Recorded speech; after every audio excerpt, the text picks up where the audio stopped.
Chapter 26 The Tornado.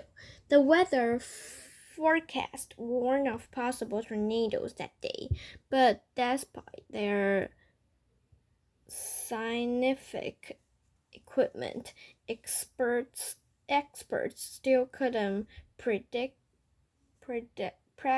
exactly when or where a tornado would strike. So most farmers carry on with their usual task while keeping a watchful eye on the skies. Roz was out in the fields loading hay bales onto the flatbed truck as towering floppy clouds rose up from the south. Raindrops, lightning tapped against her body, and she thought nothing of it. The wind began to blow, and still the robot continued with her work.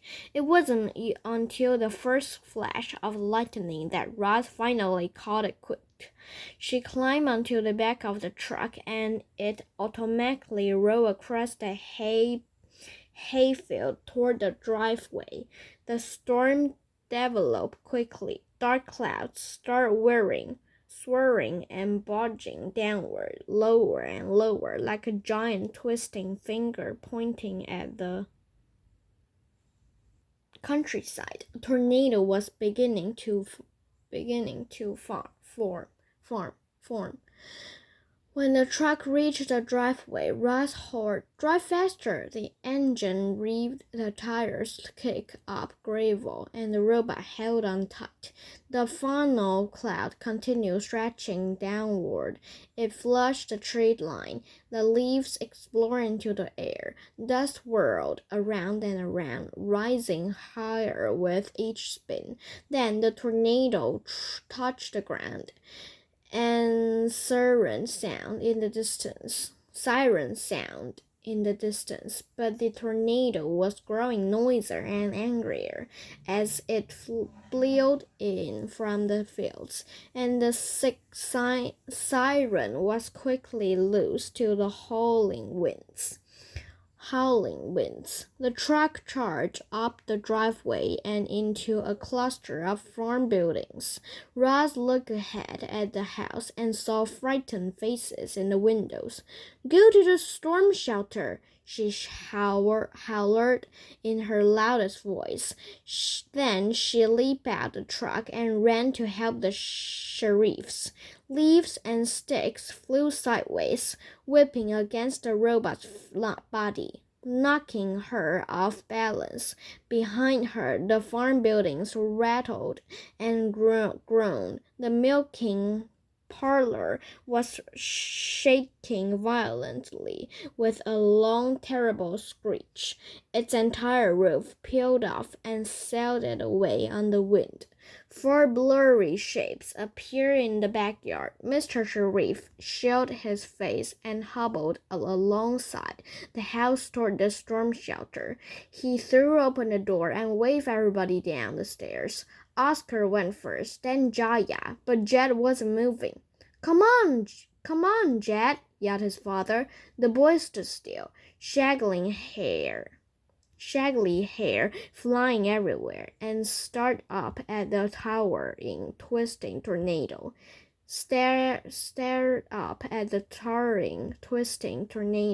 He used to have nightmares about tornadoes, but this was no nightmare.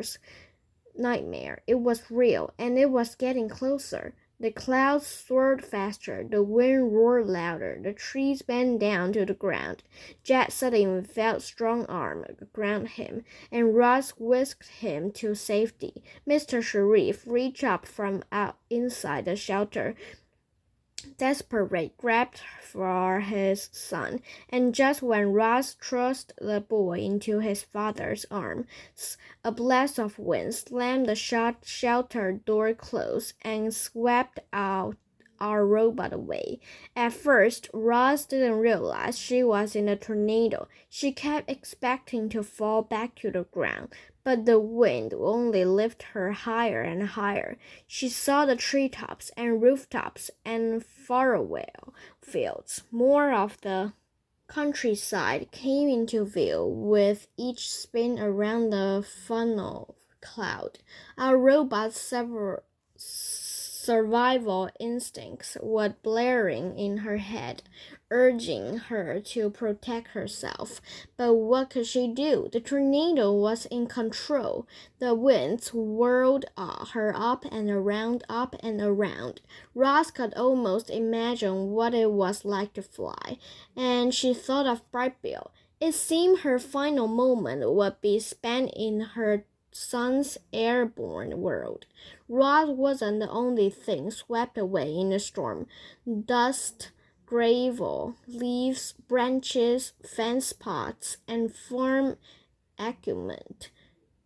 equipment were all swirling around with her. The robot was packed by flying objects, big and small. She never even saw a shovel coming.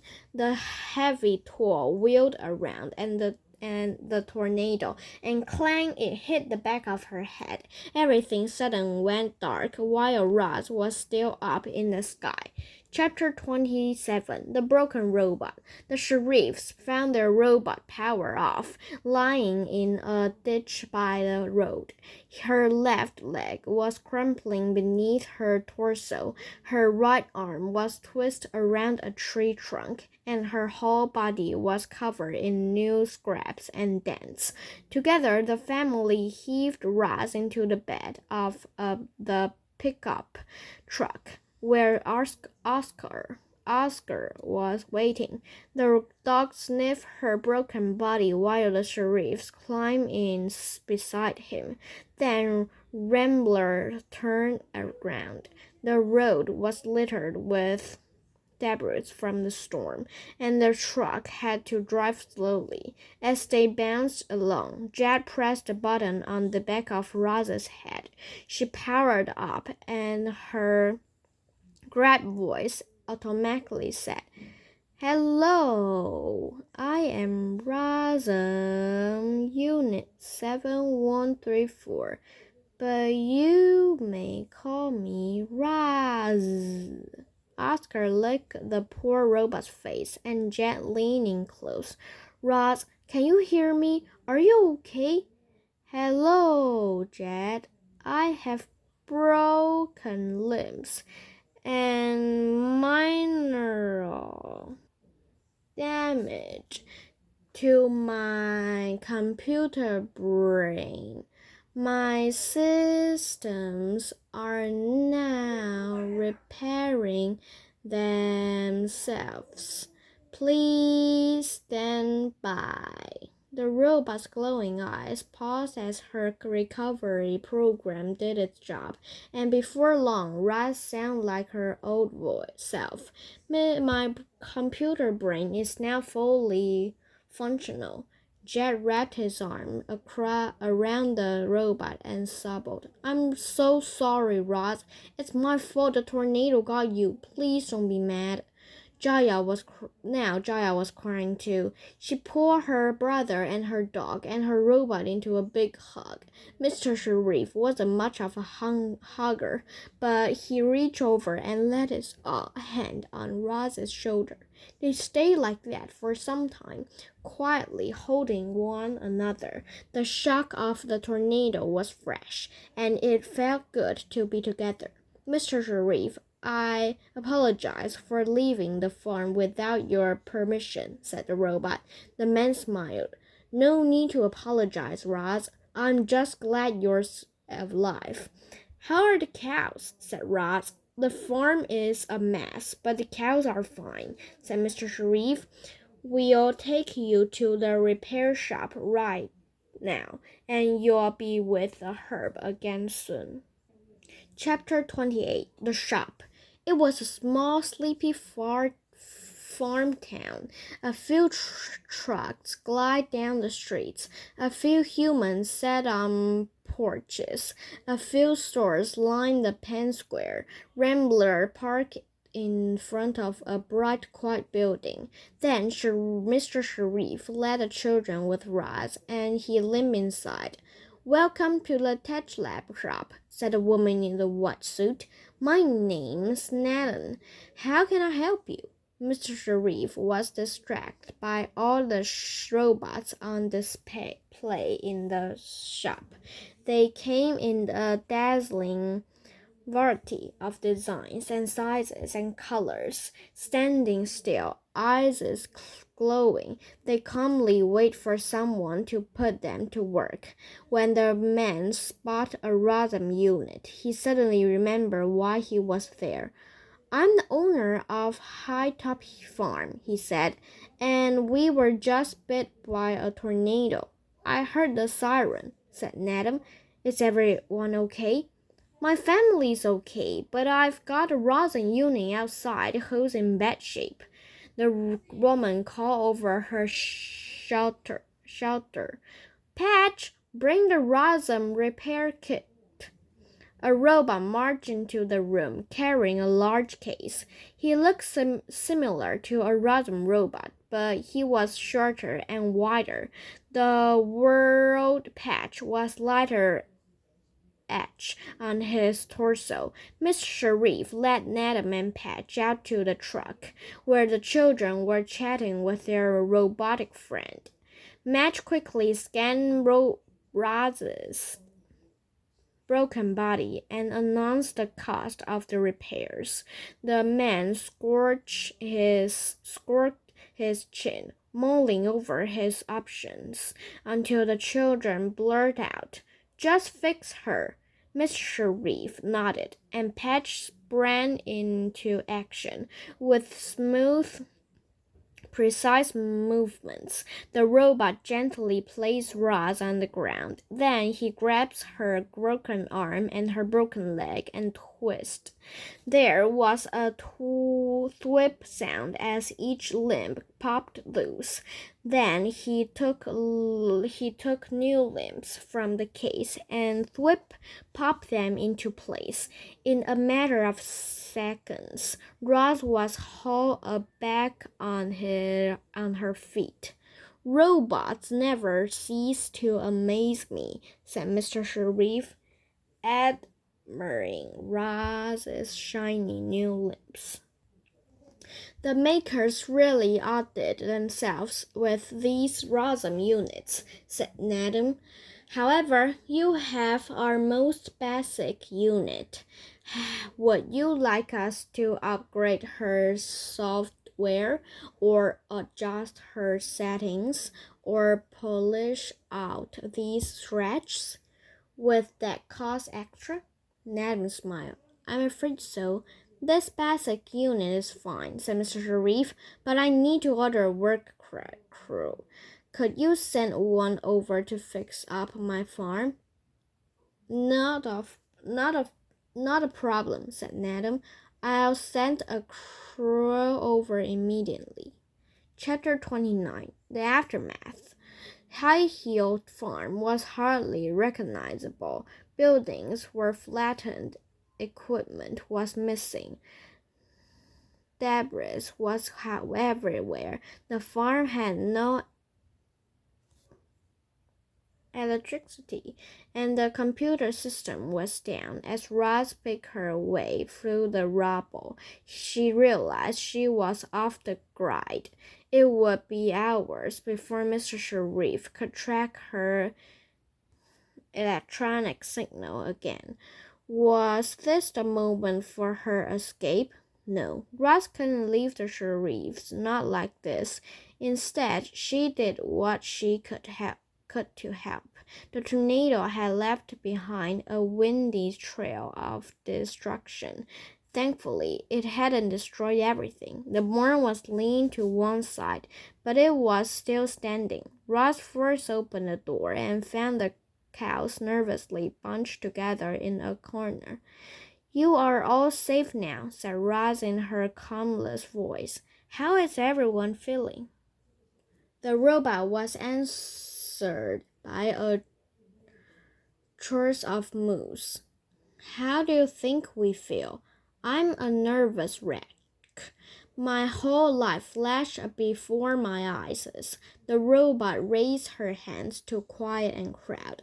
I'm afraid the tornado destroyed much of the farm, including the milking parlor. The cows gasped.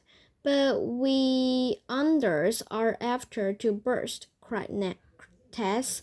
Would you like me to milk you the old-fashioned way? Said Roz. One look at the robot's calmly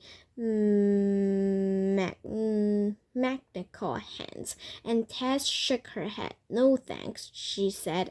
I can't wait. An emergency crew is on its way, Ross explained. But we cannot be in here while they work. Please follow me. Ross carefully led the herd outside through the wreckage and down to the pasture. Some of the fence were missing and the herding machine was broken, but the cows promised not to wander off, and they began grazing on the wild bloom grass. Three massive trucks rumbling off the driveway. Doors swung open and a crew of robot workers climbed out.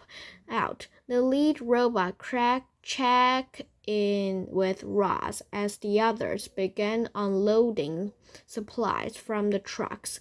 Then the crew got down to business. Power tool buzz. Debris was cleaner. Fences were mended, holes were dug, machines were repaired or replaced, beams and walls and roofs went up. Equipment and pipes and wires were installed. Clearly, these robots were designed to work as a team. The sheriffs wandered out back and stood with Roz. They watched as their farm was rebuilt before their very eyes. Several crew members marched over to the house, fixed a hole in the roof, and replaced the shelter windows. Finally, rumbled and tools were loaded into the trucks, and the robot fell in line. Are you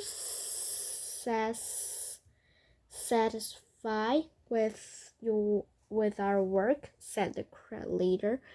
I'm satisfied, said Roz. And those words, the robots climbed back into their trucks and drove away. Hours after it had been devastated by a tornado,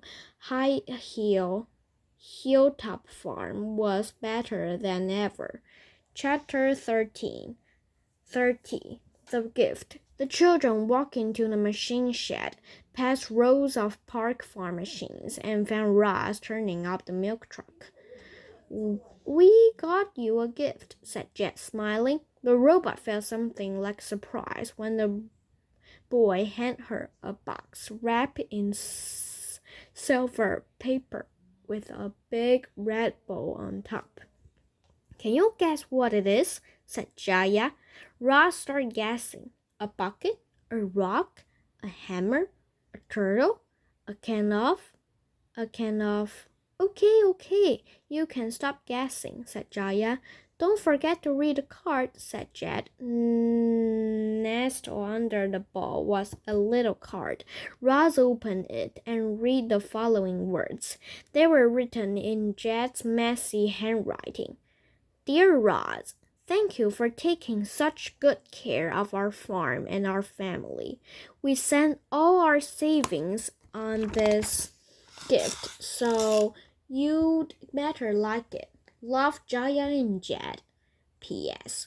Please tell us more stories about the robot on the island as soon as possible. Thank you for that nice card, said Roz, although the handwriting could use some improvement. Jet rolled his eyes and said, Open your gift. The robot untied the bow and tore off the paper and lifted the lid from the box. Inside was a tool belt. It was made of dark leather and had a white strap and different size pockets for holding different kinds of tools. We thought this might make your work a little easier, said Jaya. It's designed specifically for rising robots, said Jed, so it should fit perfectly. The children helped Roz put on her new tool belt, rather than going around the robot's waist like a normal belt.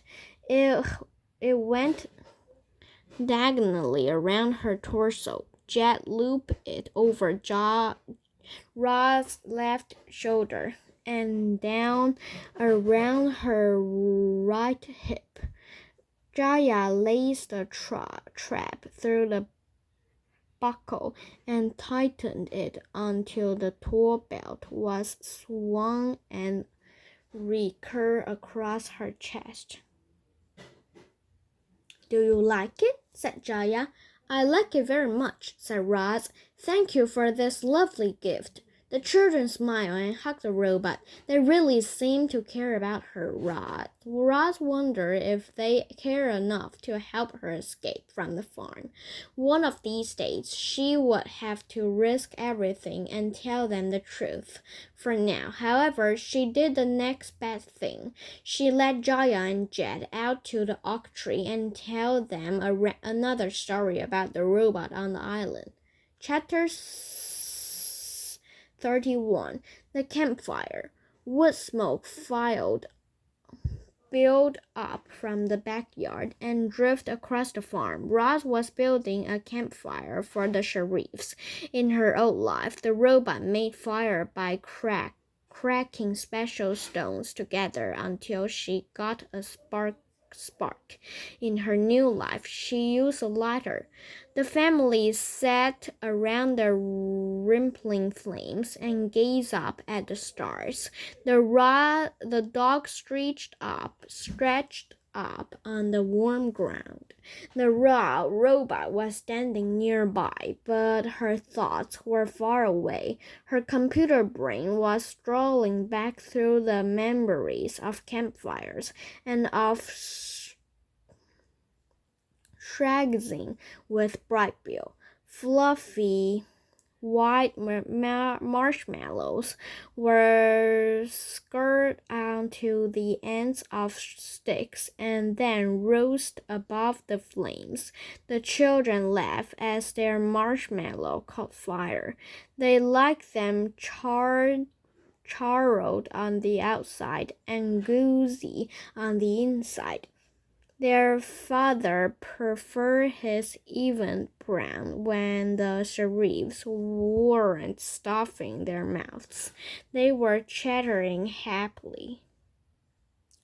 That's a space station, said Jaya, pointing to a tiny dot that was slowly moving through the sky. I can't believe people live there. Animals live there too, said Jed. The station has a farm. We should bring our cows up and show those space farmers how it's done. I think our cows are perfectly content right here on Earth, said Sharif, and so am I. Once the marshmallows were gone, Jaya and Jed snuggled up with Oscar. Oscar stared into the flames and asked their father about the old days, but the children were just too cozy to stay awake for long, so Mr. Sharif spoke to Roz instead. We made campfires all the time when I was a boy. The man poked the coals with his marshmallow stick, and glowing embers float into the air. The whole family would sit around like this, telling stories. We had a nice life here, but then my brother and sister moved to the city. My parents got old, and everyone except me to take over the farm. I couldn't run this place myself, he went on, so I hired Jamila.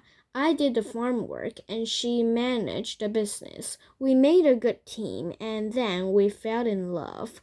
When Jamila was pregnant with Jed, we brought a few automations automations to help out. Then Jaya showed up, and we bought a few more.